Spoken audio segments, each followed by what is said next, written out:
सुप्रभात। जीवन एक उत्सव, यह हमारी आज की आध्यात्मिक चर्चा का विषय। जीवन एक उत्सव। एक बार एक शिष्य ने अपने गुरु से पूछा, गुरुजी, कुछ लोग कहते हैं जीवन एक संघर्ष है, अन्य कुछ कहते हैं कि जीवन एक खेल है, और कुछ उसे उत्सव की संज्ञा देते हैं। इनमें कौन सही है? गुरुजी ने कहा, पुत्र, जिन्हें गुरु नहीं मिला उनके लिए जीवन एक संघर्ष है, जिन्हें गुरु मिल गया उनका जीवन खेल है, और जो गुरु के बताए मार्ग पर चलते हैं वही जीवन को उत्सव बना पाते हैं, वे ही जीवन को उत्सव बना पाते हैं।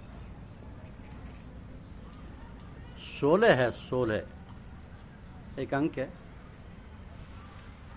लेकिन ये हमें क्या स्मरण कराता है कि जब रुपए का विभाजन आनापाई में होता था तब 16 आने का 1 रुपया होता था। अर्थात यदि आपके पास 16 आने हैं तो पूरा 1 रुपया है। पता नहीं कब आने की पूर्णता से रुपए का परिमाप सच की पूर्णता का भी परिमाप बन गया, मुहावरा बन गया, और हम किसी बात की सच्चाई को पुख्ता मजबूत साबित करने के लिए कहने लगे कि ये बात 16 आने सच है। अर्थात 16 आने पूरे होने से जैसे रुपया पूर्ण हो जाता है, ठीक उसी तरह सत्य भी 16 आना हो जाने से पूर्ण होने लगा, मजबूत होने लगा, प्रमाणिक होने लगा। फिर तो शरीर की साज सज्जा भी 16 परिपूर्ण होने लगी, और षोडश श्रृंगार भी सौंदर्य की पूर्णता का पैमाना बन गया। वहीं भगवान का पूजन भी 16 प्रकार के उपचार से आयोजित होकर षोडशोपचार पूजन बन संपूर्णता को प्राप्त हुआ। और फिर आदमी की ज़रूरत तो देखिए कि भगवान के अवतारों को भी 16 के अंक पर ही पूर्णता का प्रमाण पत्र प्रदान किया गया कि ये अवतार 8 कला का, ये 10 कला का, ये 12 कला का, और ये 16 कला वाला। हाँ, भगवान का ये अवतार 16 कला वाला है, ये 12 कला वाला है। 16 कला वाला अवतार कलायुक्त है, स्वपूर्ण अवतार है। वह जिसे नेति नेति, यानी ये अंत नहीं, ये अंतिम नहीं, अर्थात अभी आगे और आगे, अभी और आगे कहते नहीं थकते। उस अनंत सत्ता को भी हमने कलाओं के पैमाने पर नाप डाला। वारे मनुष्य, धन्य है तू और तेरी कलाकारी। भगवान की कलाओं का दर्शन दुर्लभ नहीं तो अतिशय कृपा साध्य है, किंतु तेरी कलाओं को, तेरी कलाकारी को हम नमन करते हैं, प्रणाम करते हैं। 16 कलाओं वाली पूर्ण सत्ता, भगवान सत्ता तो तेरे अंदर ही सोई पड़ी है, और स्वयं तो उससे बेखबर है, अनजान है।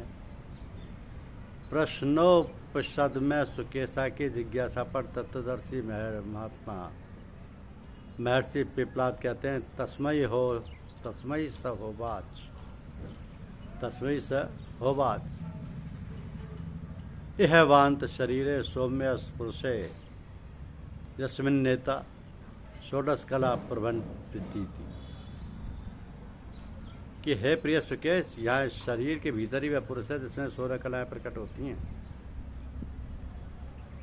हृदय में स्थित उस परम पुरुष को, परम सत्ता को प्रकट करने का मार्ग है सत्संग, सतगुरु व सतनाम। कि त्रिवेणी संगम में ध्यान व गाहन, ध्यान योग की सतत साधना। इस अलौकिक त्रिवेणी संगम में स्नान का फल तुरंत प्राप्त होने वाला है। तो मृत्यु के उपरांत किसी परलोक में नहीं, अपितु अभी इस जीवन में चेतना के विस्मयजनक रूपांतरण में प्रत्यक्ष फलीभूत होने लगता है। कौए और बगले की प्रकृति के मनुष्य भी हंस की भांति नीर क्षीर विवेकी हो जाते हैं। अर्थात अच्छाई बुराई के मिश्रण से बने संसार में बुराई को छोड़ अच्छाई को धारण कर लेते हैं। किंतु इस महाकालिकाल में जैसे भौतिक त्रिवेणी प्रयाग का संगम स्नान भौतिक प्रदूषण से अब निरापद नहीं रहा। प्रदूषित नदी नालों, रासायनिक अपशिष्ट व राख हड्डियों, कूड़े कचरे व निरंतर प्रवाह से पतित पावनी गंगा भी अब पावन निरामय करने में असमर्थ हो चली है। ठीक वैसे ही ये पावन आध्यात्मिक सत्संग सरता भी अब प्रदूषित हो चली है। बढ़ते हुए गुरुडम, मान पद प्रतिष्ठा, आपस में ईर्ष्या देश, अपने अपने गुट के विस्तार के लिए पात्र का विचार किए बिना ही दीक्षा, आचार्य के पद थोक में वैसे ही बंट रहे जैसे अंधा बांटे रेवड़ी फिर अपने अपने को दे। ना पाने वाले के पास उपाधि की पात्रता है, ना देने वाले के पास अंतर्दृष्टि युक्त विवेक है। अब शिष्य कोई बनना ही नहीं चाहता, बस सीधे पहले दिन ही आचार्य परम गुरु बनने बनाने को लालच है तृप्त साधक। समाज अपने को जानकर भगवान को पाने का आनंद में दिव्य पथ पर संचरण करने हेतु घर से चले थे, किंतु वही बात हो गई, घर से चले थे हम तो खुशी की तलाश में, गम राह में खड़े थे वहीं साथ होली।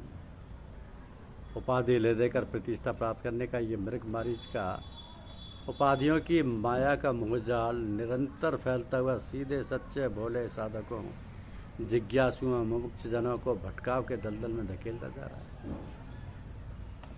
कोरी उपाधि पाकर गदगद होने वाले साधक व कोरी उपाधि बांटकर सत्संग प्रसार के बगालते में रहने वाले मानव, सारी उपाधियां ज्ञान अनुभूति चेतना के उन्नयन की सूचक मात्र हैं। ज्ञान अनुभूति चेतना के उन्नयन के प्रदाता नहीं।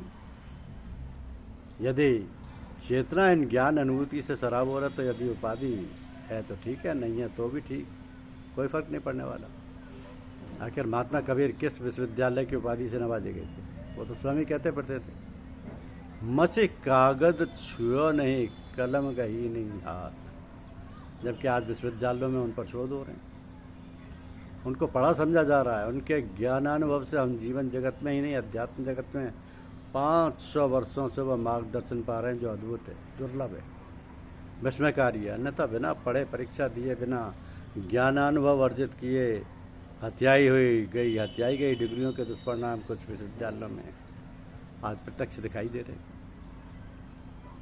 जैसे उपाधि की व्युत्पत्ति भी देख लीजिए, ये शब्द बना है उप धन आदि। उपाधि, उप माने समीप या निकट, और आदि माने है मनोविकार, यानी मनोविकार के निकट। कालांतर में यह शब्द डिग्री के अर्थ में प्रचलित हो गया। आदि में उपसर्ग लगा तो बना उपाधि, और बे उपसर्ग लगा तो बन गया व्याधि, शारीरिक रोग, और सम उपसर्ग लगा तो शब्द बन गया समाधि, आत्मस्थ। आदि के एक और है उपाधि और दूसरी ओर है व्याधि। सो अगर हम सावधान ना रहें तो उपाधि को व्याधि बनते देर नहीं लगेगी, क्योंकि आदि व्याधि उपाधि लगभग समकक्ष की उत्पत्ति है। हाँ, अगर हमारी चेतना गुरु ईष्ट हरि के गुरुत्वाकर्षण शक्ति से ऊर्ध्व यानी ऊपर की ओर स्थित हो जाती है, अर्थात स्वरूप में स्थित हो जाती है, तो फिर आदि व्याधि उपाधि का टंटा ही कट जाए और साधक को समाधि की उपलब्धि हो जाए। तो समाधि में ही समरूप की उपलब्धि होगी, या यूँ कहें कि दृष्टा के स्वरूप में अवस्थित होने पर ही समाधि लगेगी। शंकर सहज स्वरूप संवारा, लागे समाधि अखंड अपारा। आखिर हर साधक का यही तो एकमात्र लक्ष्य है, स्वरूपोपालब्धि। समाधि में स्थित हम लोग इसी को पाने तो घर से चले थे, किंतु माया ने आदि व्याधि उपाधि के माया जाल में उलझा दिया। हम इतने भोले बावले बन गए कि भूल गए कि जिन खोजा तिन पाइयाँ गहरे पानी बैठ, हाँ बौरी ढूंढन गई रही किनारे बैठ। गहरा पानी ही ध्यान समाधि की गहराइयाँ और किनारे बैठ रहना, यही है आदि व्याधि उपाधि में अटक जाना। इस संदर्भ में मुझे पूज्य गुरुदेव के दरबार की याद आती है, जब वर्षों से सत्संग लाभ कर रहा साधक कभी हिम्मत करके कहता कि साहब जी हमें भी दीक्षित कर दीजिए, अपनी शरण में ले लीजिए। पूज्य और पूछते तुम कब से सत्संग में आ रहे हो? साधक अपनी यथावत स्थिति 2 वर्ष 4 वर्ष या अधिक बतलाता तो साहब जी कहते अभी कुल इतने वर्ष ही हुए हैं। अरे भाई आते जाते रहो, मिलते जुलते रहो, फिर कभी कभार मौज में आकर किसी बिल्ले साधक से स्वामी कहते कल सुबह स्नान कर नए कपड़े पहन कर आना, तुम्हें दीक्षित कर देंगे। लेकिन ये कभी कभार ये होता आपात स्वरूप, बस निरंतर तो वे आत्मधार प्रवाहित किए रहते और भक्तजन उस आनंद अमृत में निर्मग्न शुद्ध बुद्ध भूले हुए बस चरे बेती। जब कभी आचार्य पद की कोई भारी उत्सुक प्रत्याशी सामने पड़ता तो वो कहते कि आचार्य पद तो ऊपर से संतों गुरुजनों परमात्मा की प्रेरणा से आता है, आचार्य पद हम नहीं देते। तो स्वर्णिम काल में इजाज़त यानी आचार्य पद ऊपर से आता था और वह साधक और सत्संग समाज को उत्थान उन्नयन की ओर ऊपर की ओर ले जाता था। आज तो यह नीचे से आ रहा है कि अगर इसे हम आचार्य पद नहीं देंगे और ये उस दूसरे ग्रुप से झटक लेगा तो ये उस दूसरे जो ग्रुप से झटक लेगा और उस ग्रुप में शामिल हो जाएगा, तो हम ही दिए देते हैं। इस तरह से नीचे से आती हुई इजाज़त साधक समाज को भी नीचे की ओर ही ले जाएगी। इस विडम्बना में फंसे हम लोगों को भगवान सद्गुरु जन ही रक्षा करें। इस भीषण स्थिति को ही अनुभव कर गुरुजनों ने कहा था कि कंचन तजना सहज है, सहज त्रिया का ने, मान बढ़ाई ईर्ष्या दुर्लभ तजना ये। धन्यवाद।